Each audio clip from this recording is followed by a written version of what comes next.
moment où le Real Madrid a décidé d'acheter Endrick à Palmeiras, il n'avait que 16 ans et n'avait joué que 2 matchs professionnels avec le club. Pourtant, ils ont déboursé 60 millions d'euros pour lui. Alors, pourquoi dépenserait-il une telle somme pour un jeune de 16 ans? Ce choix peut sembler risqué et pourrait échouer, mais si nous regardons certains des joueurs actuels du Real Madrid, nous pouvons voir que cette stratégie a été adoptée par la direction du club depuis des années. Pourquoi un club de l'envergure du Real Madrid suit-il cette approche? Et est-ce que cela fonctionne réellement?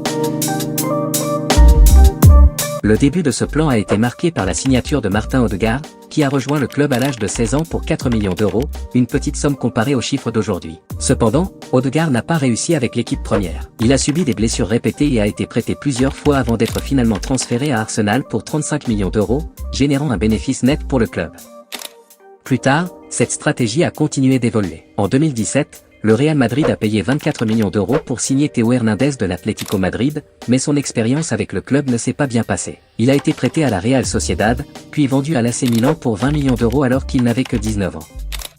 La même année, le Real Madrid a conclu un autre gros contrat, en payant 45 millions d'euros pour Vinicius Junior. À l'époque, Vinicius est devenu le deuxième joueur brésilien le plus cher de l'histoire vendu et la somme la plus élevée jamais payée par un club pour un joueur de 18 ans au Brésil. Malgré un début difficile à Madrid en raison de la pression et des comparaisons avec Ronaldo, Vinicius s'est rapidement imposé. En 2021, il a conclu sa saison avec le Real Madrid en marquant 22 buts, devenant l'un des meilleurs buteurs de l'équipe aux côtés de Karim Benzema. Aujourd'hui, Vinicius est valorisé à plus de 200 millions d'euros, et il mérite pleinement cette évaluation.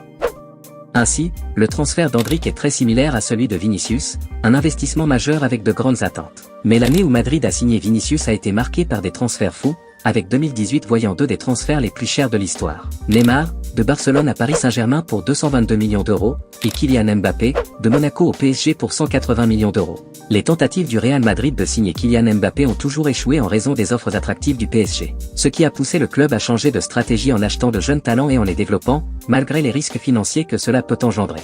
Même dans les transferts qui n'ont pas réussi, les coûts ont souvent été compensés par les bénéfices réalisés grâce à la revente de ces joueurs, ce qui signifie que le club a subi des pertes limitées. Tandis que les transferts réussis ont largement compensé ces pertes. Cependant, pour le Real Madrid, l'aspect financier est moins important que de garantir des joueurs capables de concourir dans toutes les compétitions. Parmi les joueurs notables développés au Real Madrid, on retrouve Eduardo Camavinga, Federico Valverde, Aurélien Tchouaméni, Vinicius Junior et Rodrigo. Ces joueurs ont été signés jeunes et sont devenus de grandes stars. Endrick deviendra-t-il l'une de ces stars? Donnez votre avis dans les commentaires. Et si vous avez aimé la vidéo, n'oubliez pas de liker, de vous abonner à la chaîne et de partager vos impressions sur cet épisode.